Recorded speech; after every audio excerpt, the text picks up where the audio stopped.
नमस्कार दोस्तों, मैं अविनेश सर यूथ एकेडमी से आपका स्वागत करता हूं। जैसा कि आप जान रहे होंगे कि हमने आपको 2 क्लासेस सौरमंडल की प्रोवाइड कराई और छोटा सा पार्ट सौरमंडल का हमने आपको बताया। वहां से जैसे जैसे क्वेश्चन बने वैसे वैसे हम लोगों ने कुछ पढ़ाई उसमें किया। सौरमंडल के बारे में पढ़े, क्या थे शुक्र क्या थे बुध, इसके बारे में पढ़े। अब आप लोग जैसा देख रहे होंगे अगला चैप्टर आपके सामने है अक्षांश और देशांतर रेखाएं, है ना। अक्षांश और देशांतर रेखाएं, अक्षांश और देशांतर रेखाएं क्या होती हैं, इनकी जरूरत हमें क्यों पड़ी ग्लोब पर खींचने की, ये क्यों इनकी आवश्यकता पड़ी, कैसे इनका यूज किया जाता है, कैसे हमारे वैज्ञानिक लोग इनका यूज करते हैं, कैसे अक्षांश और देशांतर रेखाएं खींची गई, क्या इनका रोल रहा, ये सब बातें हम लोग अक्षांश और देशांतर के चैप्टर पे करते हैं। अगर बात किया जाए तो यहाँ से कैसे कैसे क्वेश्चन आते हैं, कैसे कैसे पेपरों में आंसर दिए जाते हैं, उसके बारे में हम लोग बात करेंगे। पहले हम लोग बेस से उठाएंगे और फिर शिखर तक पहुंचेंगे। अगर बात किया जाए अक्षांश और देशांतर रेखाएं तो सबसे पहला क्वेश्चन यही पूछा जाता है कि अक्षांश और देशांतर रेखाएं मानव द्वारा निर्मित है या प्राकृतिक है।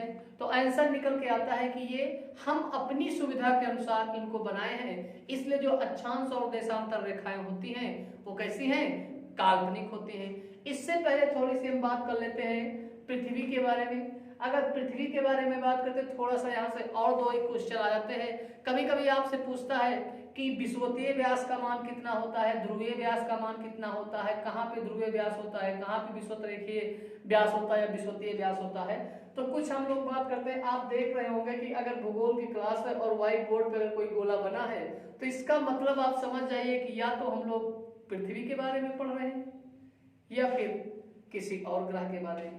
तो हम लोग यहाँ पर कुछ पृथ्वी के बारे में बात करना चाह रहे हैं कि आप ग्लोब समझ लो कैसे अक्षांश और देशांतर रेखाओं का यहाँ पे सिस्टम दिखाया गया है। अगर बात किया जाए तो सबसे पहले तो आपको ये पता होना चाहिए कि भू का मतलब होता है पृथ्वी और गोल का मतलब गोल, माने पृथ्वी गोल है इसलिए भूगोल है ना। पृथ्वी गोल है इसलिए भूगोल है।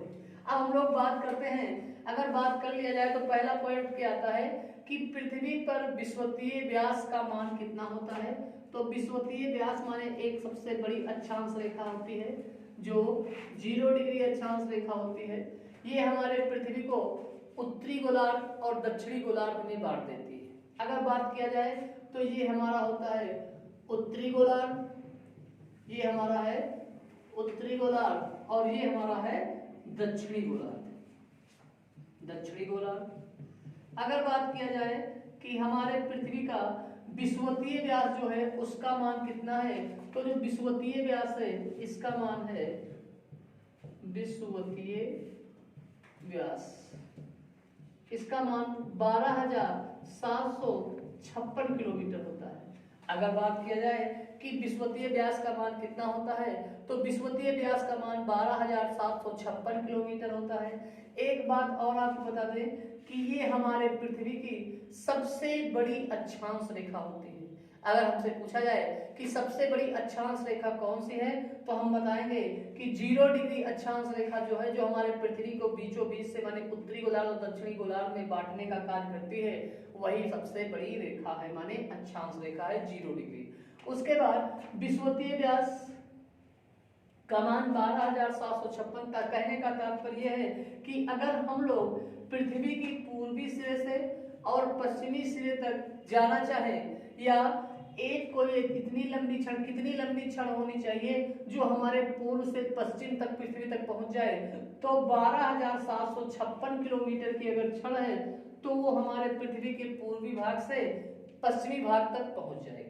उसके बाद आपको ये भी पता होना चाहिए कि ये विषुवतीय व्यास हो गया। उसके बाद पूछता है कि हमारे पृथ्वी का ध्रुवीय व्यास का मान कितना होता है। अच्छा, यहाँ पे बार बार व्यास शब्द नाम ले रहे हैं तो इसका मतलब आप जानते हैं कि कोई भी गोला हो अगर उसके बीचों बीच से कोई क्षण या रेखा खींची जाती तो वो क्या कहलाती है, व्यास कहलाती है। और ये एक विषुवत रेखा है इसलिए इसको विषुवतीय व्यास नाम भी दिया जाता है।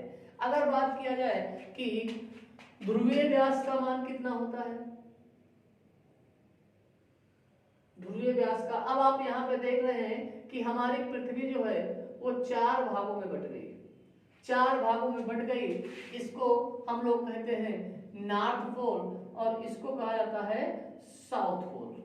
अब अगर बात किया जाए कि ध्रुवीय व्यास का मान कितना होता है, ध्रुवीय व्यास का मान कितना होता है, ध्रुवीय व्यास का मान, तो ध्रुवीय व्यास का मान होता है 12,743 किलोमीटर।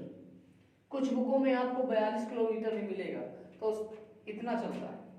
उसके बाद बात किया जाए, अब क्वेश्चन क्या पूछता है, आपसे कभी भी पूछ सकता है कि बताओ पृथ्वी के विषुवतीय व्यास और ध्रुवीय व्यास में कितने किलोमीटर का अंतर है। पृथ्वी के विषुवतीय व्यास और पृथ्वी के ध्रुवीय व्यास में कितने किलोमीटर का अंतर है, तो हम लोग बता सकते हैं 12,756 माइनस 12,743 बराबर 13 किलोमीटर। और आपको बता दें ये जो 13 किलोमीटर का अंतर है यही हमें दिखाई देता है कि हमारी जो पृथ्वी है वो दोनों सिरों पर क्या है, चपटी है। ठीक, उसके बाद अगर बात किया जाए कि चपटी है, अच्छा दो बातें और कभी अभी ये हो जाता है, पूछ लिया जाता है कि बताओ किसने कहा था कि पृथ्वी नारंगी के समान है, किसने कहा था कि पृथ्वी नारंगी के समान है, तो ना से नारंगी ना से न्यूटन, माने न्यूटन साहब ने ही बताया था कि हमारी जो पृथ्वी है वो नारंगी के समान है। उसके बाद आपको और एक क्वेश्चन मिलता है कि किसने कहा था कि पृथ्वी गोल है, तो इसमें दो मिलते हैं, कुछ बुकों में इराटोस्थेनीज को बताया जाता है और अरस्तु को बोला जाता है। तो अरस्तु ने सबसे पहले बताया कि पृथ्वी गोल है, कुछ लोगों का कहना है कि आर्यभट्ट ने भी बताया है कि पृथ्वी गोल है, तो अरस्तु सबसे अच्छा माना जाता है कि अरस्तु का कहना था कि पृथ्वी गोल है। आर्यभट्ट को भी कई बुकों में मिला है और आर्यभट्ट साहब ने भी कहा था कि पृथ्वी क्या है, गोल है। अब तो बात ये हो गई कि उत्तरी ध्रुव और दक्षिणी ध्रुव की बात हो गई। उसके बाद आपको ये पता होना चाहिए कि विषुवतीय व्यास का मान कितना होता है, ध्रुवीय व्यास का मान कितना होता है। उसके बाद ये अगला क्वेश्चन आपसे ये पूछ सकता है, कभी भी पूछ सकते हैं कि इसका नाम विषुवत रेखा क्यों रखा गया। अगर बात किया जाए कि इसका नाम विषुवत रेखा क्यों रखा गया, विषुवत रेखा, विषुवत रेखा क्यों रखा गया, तो आपको पता होना चाहिए कि जो हमारा सूर्य है वो पूरब में निकलता है। वैसे तो आपको पता है कि निकलता नहीं है तो स्थिर रहता है, लेकिन ऐसे ही पृथ्वी के हिसाब से पूरब में निकलता है। और हमें ये भी पता होना चाहिए कि इसका नाम विषुवत रेखा क्यों पड़ा, तो जो हमारा सूर्य है वो सीधे दो डेटे हैं वर्ष में जो सीधे विषुवत रेखा पर लंबवत पड़ती हैं, जिस कारण से भूगोल की दृष्टि से माने वो तिथियां जब दिन और रात बराबर होते हैं तो उसको कहा जाता है विषु, और इसी विषु से निकल के आया है ये विषुवत, विषुवत शब्द। उसके बाद एक शब्द इसका और मिलता है भूमध्य रेखा।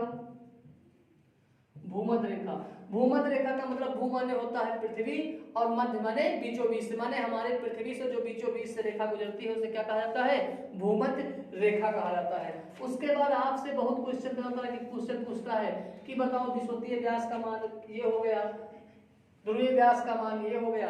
उसके बाद आपसे ये भी पूछता है कि कर्क रेखा मकर रेखा के बारे में आपको अच्छे से आना चाहिए, कर्क रेखा और मकर रेखा। तो आपने देखा कि उत्तरी गोलार्ध में 23.5 डिग्री और दक्षिणी गोलार्ध में 23.5 डिग्री, दक्षिणी गोलार्ध में 23.5 डिग्री इसका भी नाम है। और इनके दो नाम, एक आपका ऊपर जो है वो कर्क रेखा है, ऊपर जो है वो कर्क रेखा है और नीचे जो है 23.5 डिग्री उसका नाम है मकर रेखा। एक बड़ी समस्या आती है कि लोग कुछ पूछते हैं कि सर जी जो पृथ्वी में कर्क रेखा और मकर रेखा है इसको 23.5 डिग्री ही क्यों लिया गया। कुछ बच्चे कहते हैं कि 23.5 डिग्री ही क्यों लिया गया, तो हम 24 क्यों नहीं लिया गया, 23 क्यों नहीं ले लिया गया, 23.5 डिग्री ही क्यों लिया गया। तो बहुत लोगों को पता होगा और जो कुछ लोगों को नहीं पता है तो उनको हम बता रहे हैं कि हमारी पृथ्वी का जो अक्षीय झुकाव है वो 23.5 डिग्री है उसके बाद अब ये अच्छे झुकाव 23.5 डिग्री, तो इसका मतलब हम कर्क और मकर को 23.5 क्यों लिए? तो इसका मतलब ये है कि 23.5 डिग्री के ऊपर हमारे सूर्य का प्रकाश जो लंबवत नहीं पड़ता है और 23.5 डिग्री के नीचे हमारे सूर्य का प्रकाश वर्षभर लंबवत नहीं पड़ता। मतलब ये कहने का है कि सूर्य की जो सीधी किरणें हैं वो 23.5 डिग्री उत्तर से 23.5 डिग्री दक्षिण की ओर ही आया जाया करती हैं। इसलिए हम लोग 23.5 डिग्री कर्क रेखा को लेते हैं और 23.5 डिग्री मकर रेखा को लेते हैं, क्योंकि हमारे पृथ्वी का जो अक्षीय झुकाव है वो 23.5 डिग्री है। इसलिए हमको कर्क रेखा और मकर रेखा को 23.5 डिग्री ही लेना पड़ता है। उसके बाद आपसे ये भी पूछा जाता है कि बताओ वो कौन कौन से पृथ्वी के तिथि हैं जहां पे दिन और रातें बराबर होती हैं। तो हम आपको बता दें सूर्य का वर्ष में दो बार दो तिथियां ऐसी जहां पे किरणें विषुवत रेखा पर एकदम सीधी पड़ती हैं। वो कौन कौन सी देते हैं? तो 21 मार्च और 23 सितंबर। 21 मार्च और 23 सितंबर ये ऐसी डेटें हैं जहां पे पृथ्वी के दोनों गोलार्धों में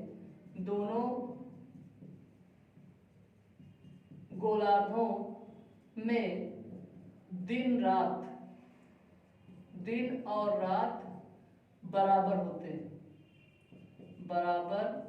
हैं। दिन और रात दोनों बराबर होते हैं। दोनों गोलार्धों में कौन से तिथि है? तो 21 मार्च और 23 सितंबर। हम आपको बता दें 21 मार्च के बाद आप देखोगे कि मार्च के बाद अप्रैल के बाद मई और मई के बाद जून। हम थोड़ा आपको भारत की भी स्थिति बता देते हैं कि भारत की स्थिति क्या है। भारत की स्थिति कुछ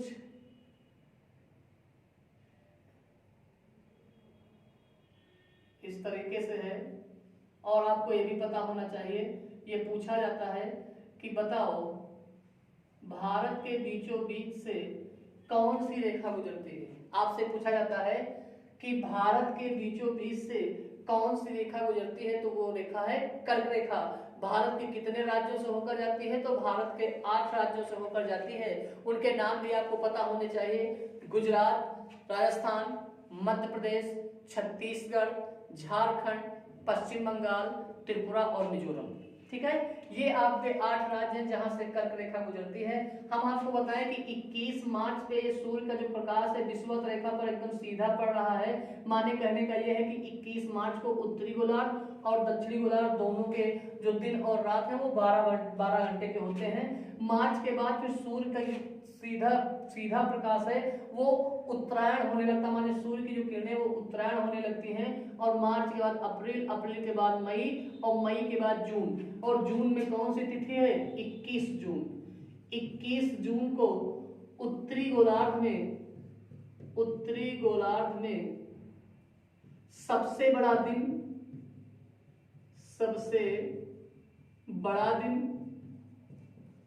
तथा सबसे छोटी रातें होती हैं।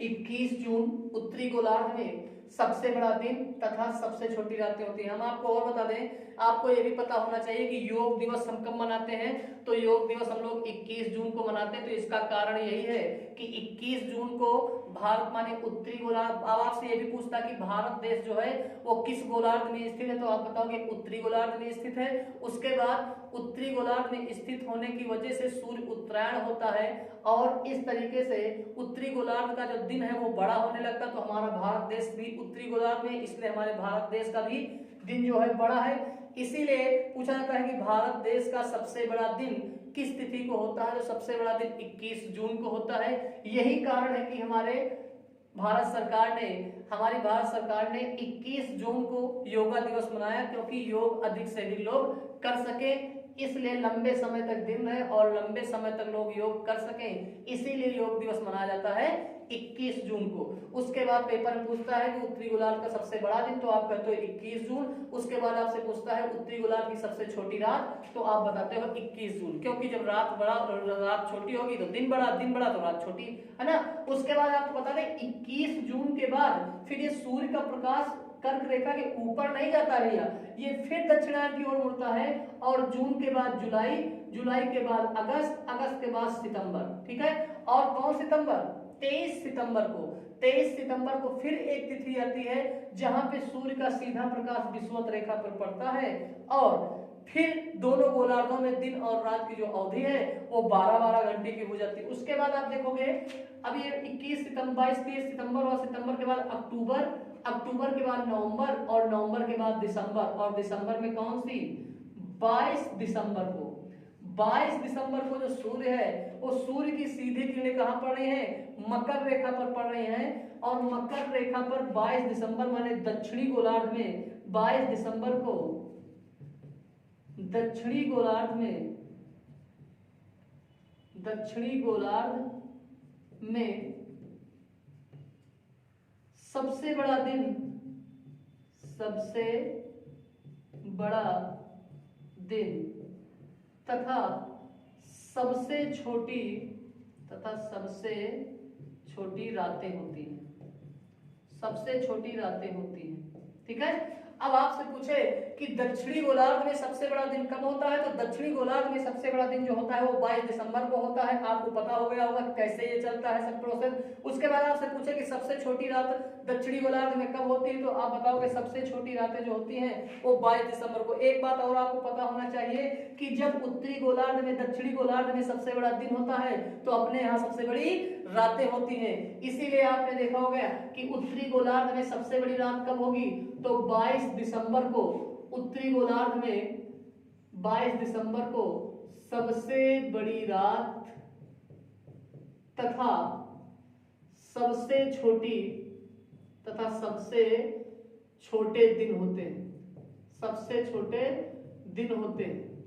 कुछ लोग सोने में बहुत आगे होते भैया, सोने में वो सब कुछ समझते हैं और इसलिए कहते हैं वाह ठंडी आ गई, अब अच्छी नींद मिलेगी, लंबी रात मिलेगी, है ना। उसके बाद हम लोग बात करें, बस ये क्वेश्चन, ये आपको चारों तिथियां याद होनी चाहिए। एक 21 जून, एक 22 दिसंबर, 21 मार्च, 23 सितंबर, क्योंकि यहां से क्वेश्चन कई बार आ चुके हैं और थोड़ा सा वो घुमा देता तो पूछ लेता है कि बताओ 22 दिसंबर को किस गोलार्ध में सबसे बड़ा दिन होता, तो आपको याद होना चाहिए 22 दिसंबर को सबसे बड़ा जो दिन होता है वो दक्षिणी गोलार्ध में होता है।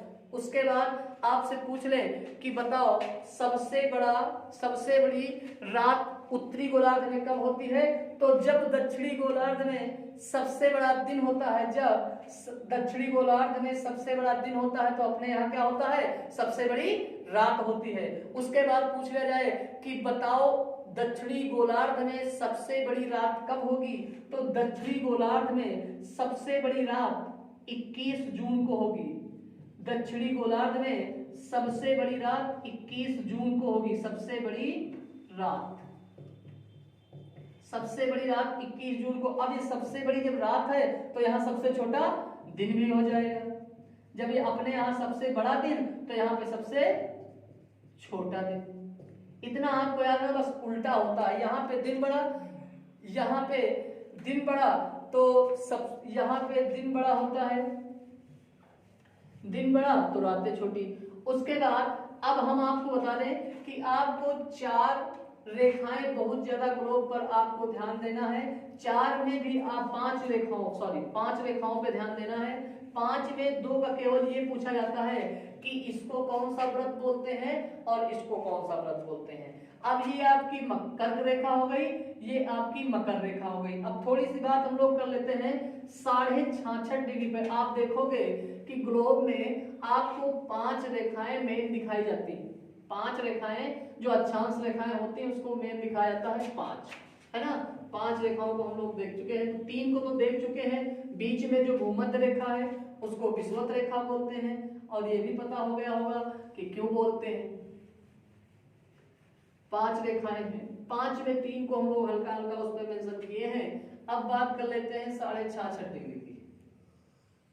बात करते हैं 66.5 डिग्री। ये आपकी हो गई 0 डिग्री अक्षांश रेखा, ये आपकी हो गई 23.5 degree south and 23.5 degree north. ये आपकी कर्क और मकर हो गई। उसके बाद आपने देखा होगा कि कुछ उत्तरी गोलार्ध में भी एक ऐसे रेखा और दक्षिणी गोलार्ध में भी एक अच्छी रेखा, और यहाँ पे आपको 23.5 डिग्री मिला, यहाँ पे आपको 66.5 डिग्री मिलेगा नॉर्थ और 66.5 डिग्री साउथ। ठीक, दो बातें हो गई। अब आपसे पेपर में ये भी पूछता है कि 66.5 डिग्री जो नॉर्थ है उसका क्या नाम है, और जो 66.5 डिग्री साउथ में है उसका क्या नाम है। तो आपको पता होना चाहिए, जिसको पता है बहुत अच्छी बात है, जिसको नहीं पता है वो वीडियो देख के पता कर लेगा, है ना। तो अच्छा एक और बात अब मन में आ रहा होगा, सर जी वहां पे आपने 23.5 डिग्री लिया, अब यहाँ पे 66.5 डिग्री ही क्यों लिया गया। तो हम बताएं, जैसे पृथ्वी का अक्षीय झुकाव 23.5 डिग्री है कि सूर्य का जो प्रकाश है ना वो 23.5 डिग्री के ऊपर जाता है, लंबवत ना नीचे जाता है, इस कारण से ये आपको 23.5 डिग्री लिया गया। उसके बाद आपको ये भी पता होना चाहिए कि 66.5 डिग्री क्यों, तो वहां पे अक्षीय झुकाव था जिस कारण से 23.5 डिग्री लिया गया। अब यहाँ पे पूछता है पृथ्वी का कक्षीय झुकाव कितना होता है, पृथ्वी का अक्षीय झुकाव पूछे तो आप बताओ 23.5 डिग्री है। उसके बाद पूछे पृथ्वी का कक्षीय झुकाव कितना है, तो पृथ्वी का कक्षीय झुकाव जो है वो 66.5 डिग्री है, इसीलिए हम लोग 66.5 डिग्री लेते हैं। तो 66.5 डिग्री उत्तरी अक्षांश को हम लोग कहते हैं आर्कटिक वृत्त, इसका जो नाम है वो है आर्कटिक वृत्त, और जो 66.5 डिग्री साउथ में है उसका नाम है अंटार्कटिक वृत्त, अंटार्कटिक वृत्त। इतना आपको याद रखना है, अंटार्कटिक वृत्त। एक है आपकी 66.5 डिग्री नॉर्थ आर्कटिक वृत्त और 66.5 डिग्री साउथ अंटार्कटिक वृत्त। अब आपको यह भी पता होना चाहिए कि अक्षांश रेखाओं को हम लोग क्यों खींचे, भाई क्यों जरूरत पड़ी कि अक्षांश रेखाएं होनी चाहिए ग्रुप में। तो आपको बता दें, जो अक्षांश रेखाएं होती हैं, ठीक है, आप तो पहले ये जानो कि टोटल ग्लोब में कितनी रेखाएं होती है, अक्षांश रेखाएं होती हैं, तो 180 प्लस 1 होती हैं। उसके बाद आपसे पूछता है देशांतर, तो देशांतर में बात बाद में करते, पहले अक्षांश रेखाएं देखते हैं। तो ये बात प्रश्न आती है कि अक्षांश रेखाओं की जरूरत हमें क्यों पड़ी। तो क्या हम कह सकते हैं, क्या किसी देश का समय ज्ञात करने के लिए, या किसी देश की ऋतु मौसम और स्थिति, एक्चुअल स्थिति पता चले उसके बारे में। तो हम आपको बताएं कि किसी भी देश के मौसम, ऋतु और एक्चुअल स्थिति क्या है उसके बारे में जानकारी लेने के लिए हमें अक्षांश रेखाओं को खींचना पड़ा ग्लोब पे। उसके बाद दूसरी बात पूछा जाता कि ये काल्पनिक है या प्राकृतिक, तो ये काल्पनिक है, माने मानव निर्मित है, मानव ने अपनी सुविधाओं के लिए इनका विकास किया। उसके बाद आपने देखा कि पूछा जाता है पेपर में कि ग्लोब में कुल टोटल कितनी अक्षांश रेखाएं होती हैं, तो अक्षांश रेखाओं पे बात कर लेते। एक और बात यहाँ पे पूछता है कि जो अक्षांश रेखाएं होती हैं वो रेखीय होती हैं कि कोणीय होती हैं। तो आपको ये भी पता होना चाहिए कि जो अक्षांश रेखाएं होती हैं वो कोणीय होती हैं, क्योंकि हम किसी भी अक्षांश रेखा को अगर खींचना है तो हम लोग यहाँ से कोण मानते हैं। जैसे मान लो कि हमने इसको 1 डिग्री इधर ले लिया और 1 डिग्री इधर ले लिया, ठीक है, उसके बाद इन दोनों को मिला दिया। कहने का मतलब ये है कि जो अक्षांश रेखाएं होती हैं वो हमारी कोणीय होती हैं, न कि रेखीय। हम आपको बताएं कि जब कोई भी, सब लोग जानते होंगे कि जब कोई ऐसे चित्र नजर आता है तो आप ये मान लेते हैं कि ये 90 अंश का कोण है ना, 90 अंश का कोण मान लेते हैं। तो ठीक, अगर हम 1-1 डिग्री पर 1-1 को मानेंगे तो ऐसे ऐसे अगर हम खींचेंगे पूरा ऊपर तक जाएंगे, माने पोल तक, तो टोटल मिला के हमें यहाँ पे 90 रेखाएं दिखाई देगी। 90 रेखाएं क्यों? क्योंकि हम एक अंश में सबको मानते हैं, तो उत्तरी तरफ, उत्तरी गोलार्ध में हमें मिली 90, ठीक है। उसके बाद इसी तरह से हम लोग दक्षिणी गोलार्ध में भी इसी तरीके से इन रेखाओं को खींचते हुए नीचे तक आएंगे, नीचे तक आएंगे, आएंगे आएंगे, और इस प्रकार से 90 इधर हो गई।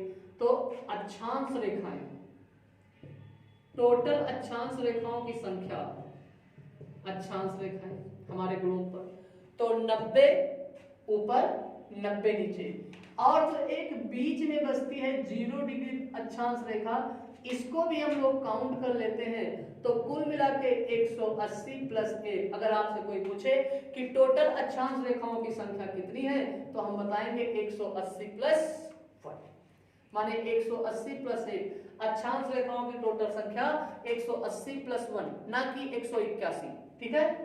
हाँ, अब बड़ी दिक्कत कभी कभी पेपर में आता है कि बताओ टोटल कितनी अक्षांश रेखाएं हमारे ग्लोब पर हैं, तो आप सबसे पहले 181 ढूंढेंगे। अगर 181 विकल्प नहीं मिलता है तब आप 180 पे जाएंगे। अगर 180 भी आपके विकल्प में नहीं मिलता है तो 179 पे जाएंगे। बड़ी समस्या की सर जी, अगर तीनों मिल जाए तो किस पे जाएंगे? अगर तीनों संख्याएं मिल जाए तो फिर हम लोग 181 पे जाएंगे। ठीक है भैया, नो डाउट, आप इसको ध्यान रखना। अगर तीनों मिलती हैं, तीनों विकल्प, वैसे तीनों विकल्प में देगा नहीं, अगर दे भी दिया तो आप 181 पे टिक करना और आपका क्वेश्चन सही हो जाएगा।